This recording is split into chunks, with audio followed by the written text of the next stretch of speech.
اعوذ باللہ من الشیطان الرجیم بسم اللہ الرحمن الرحیم۔ اب اس کے بعد آ گئی ہے سورہ احزاب۔ 8 سورتیں مکی اب ختم ہو گئی، سورۃ الفرقان، سورۃ الشعراء، سورۃ النمل، سورۃ القصص، پھر سورۃ العنکبوت، سورۃ الروم، سورۃ لقمان اور سورۃ السجدہ۔ اب یہ سورت ہے واحد، اور یہ نوٹ کر لیجیے اچھی طرح، اس کا جوڑا ہے سورہ نور کے جو ہم پڑھ چکے ہیں۔ پہلے 14 سورتوں کے بعد ایک سورت آئی مدنی، سورہ نور۔ اب 8 مکی سورتوں کے بعد ایک سورت آئی ہے، یہ سورہ احزاب۔ اور اتنی گہری مناسبت ان کے مضامین میں، معاشرتی احکام، زمانہ نزول کے اعتبار سے یہ 1 سال پہلے نازل ہوئی ہے سورہ نور سے۔ یہ سن 5 زمانہ نزول ہے، وہ سن 6 زمانہ نزول ہے۔ چنانچہ جو معاشرتی احکام آئے ہیں ان میں بھی آپ کو یہ ترتیب ملے گی کہ پردے کے ابتدائی احکام اس صورت میں آئے ہیں۔ اور پردے کے ابتدائی احکام سے مراد کیا ہے؟ گھر سے باہر نکلتے ہوئے عورت کو کیا کرنا ہے، مسلمان عورت کو کیا کرنا ہے، گھر سے باہر کا پردہ کیا ہے۔ لیکن گھر کے اندر جو پردہ ہے، سطر ہے اس کا ذکر جو ہے وہ یہ سورہ نور کے اندر تھا جو ہم پڑھ چکے ہیں۔ اس کے محرم کون کون ہیں، گھر میں کون آ سکتا ہے، باقی سب جو ہے نامحرم۔ وہ گھروں میں ہمارا جو نظام بنا تھا کہ بیٹھک باہر ہوتی تھی، جو بھی مہمان آیا ہے، کوئی آیا باہر ٹھہرے گا، اندر نہیں جائے گا۔ باہر کا ایک مردانہ حصہ ہے مکان کا، پھر وہ ایک ڈیوڑی ہوتی تھی، ڈیوڑی میں سے اندر پھر زنانہ ہے۔ خواتین آئیں گی تو اندر جائیں گی، باقی مرد جو ہے وہ باہر ٹھہریں گے، اندر نہیں جائیں گے۔ ہمارے ہاں کی وہ مکس جو ہے وہ معاشرت نہیں تھی، مخلوط معاشرت نہیں تھی۔ تو اس میں یہ ہے کہ جو نامحرم ہے وہ وہاں رہیں گے، باہر بیٹھک میں بیٹھیں گے، اور جو محرم ہے وہ اندر جا سکتا ہے۔ اس جو گھر کی خاتون ہے، خاتون خانہ ہے، اس کا بھائی ہے، اس کا بھتیجا ہے، اس کا بھانجا ہے، اس کے والد ہیں، اس کا چچا ہے، وہ ہے، ٹھیک ہے، وہ محرم ہے، وہ گھر کے اندر جا سکتے ہیں۔ یہ سارے احکام اس میں دیے گئے۔ سورہ نور کا اور سورہ احزاب کا ایک فرق یہ ہے کہ سورہ احزاب میں اگرچہ جنگ کے معاملے میں کچھ تذکرہ تو ہے، لیکن کسی جنگ کا وہاں پر ذکر موجود نہیں ہے۔ خلافت قائم کرنے کا معاملہ ہے، وہ آیا ہے کہ خلافت اب قائم ہوگی، لیکن خلافت کے قیام کے لیے جو اصل ٹرننگ پوائنٹ تھا وہ جنگ احزاب تھی، غزوہ احزاب، اس کا ذکر جو ہے وہ سورہ احزاب میں ہے۔ تو اس طریقے سے یہ دونوں صورتیں باہم بہت ہی ایک دوسرے سے مشابہ ہیں۔ اور جیسا کہ میں نے عرض کیا تھا، آیت نمبر 35 وہاں کی عظیم ترین آیت ہے۔ اللہ نور السماوات والارض مثل نورہ کمشکاۃ فیہا مصباح المصباح فی زجاجہ، یہ جو آیت ہے پوری، وہ عظیم ترین آیت ہے ایمان کی حقیقت پر۔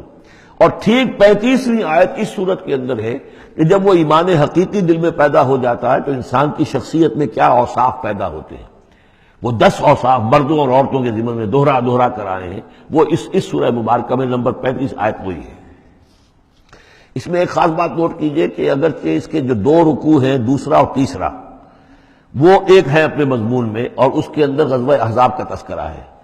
پہلا رکوع جو ہے وہ پھر چوتھے کے ساتھ جا کر ملے گا، جیسے کہ ہم نے دیکھا تھا سورہ توبہ کے اندر بھی کہ پہلا رکوع پھر چوتھے کے ساتھ جا کر ملتا تھا، اس کے مضامین جو ہے اس کے ساتھ ملتے تھے۔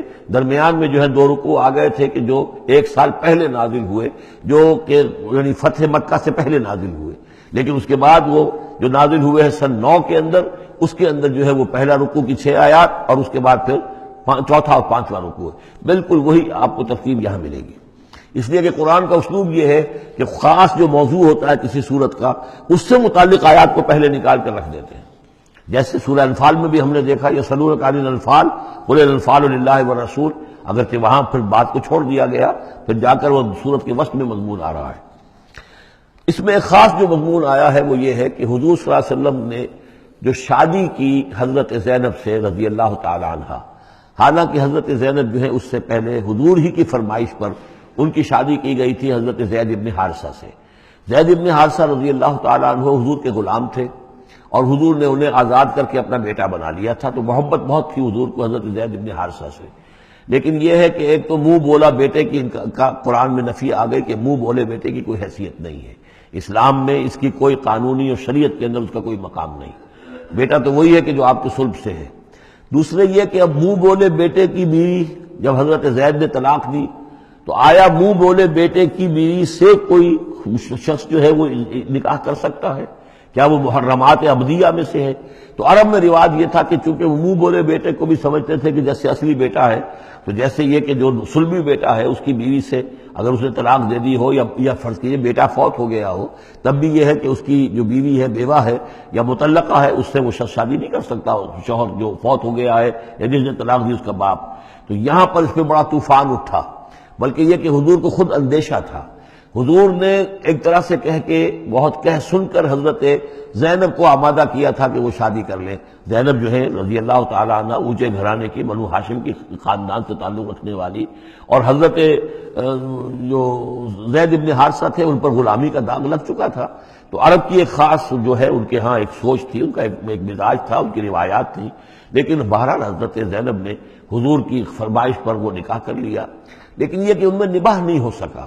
حضرت زینب انہیں ذہناً قبول نہیں کر سکی کہ یہ میرے برابر کا ہے یا میری اس کی حیثیت جو ہے وہ واقعی ایسی ہے، یعنی شوہر کو جس طرح آنکھوں پر بٹھانا چاہیے، شوہر سے جس طریقے سے اس کا ادب ہونا چاہیے وہ نہیں کر سکی حضرت زینب۔ لہذا حضرت زید بن حارثہ جو ہے متواتر کہتے رہتے تھے کہ حضور ہمارا معاملہ ٹھیک نہیں چل رہا ہے، مجھے اجازت دیجیے کہ میں اس کو طلاق دے دوں۔ حضور روکتے تھے کہ ایک تو میں نے اس کو کہہ سن کر شادی کروائی، وہ تو اس کے لیے آمادہ بھی نہیں تھی، نہ گھر والے آمادہ تھے، لیکن میرے کہنے سے شادی کر لی انہوں نے۔ اب یہ طلاق دیں گے تو طلاق کا داغ لگے گا ان کے اوپر اور صدمہ ہوگا، تو حضور روکتے رہے۔ لیکن شاید یہ بھی دل میں آپ کے خیال تھا کہ اگر خدا نہ خواستہ زید نے طلاق دے ہی دی تو پھر زینب کی دلجوئی اس کے بغیر ممکن نہیں ہوگی کہ میں خود پھر ان سے شادی کروں، لیکن میں کیسے شادی کروں گا جبکہ میں نے تو زید کو اپنا منہ بولا بیٹا بھی کہا تھا۔ تو اس حوالے سے تو اسکینڈل بن جائے گا، اور پورے لوگ جو ہیں دشمن تو موجود ہیں، مارے آستین منافقین بھی موجود تھے، وہ اس کو ایک ایشو بنا لیں گے میرے خلاف۔ یہ ہے پس منظر جو پہلے رکوع میں آ رہا ہے۔ صدق اللہ العظیم۔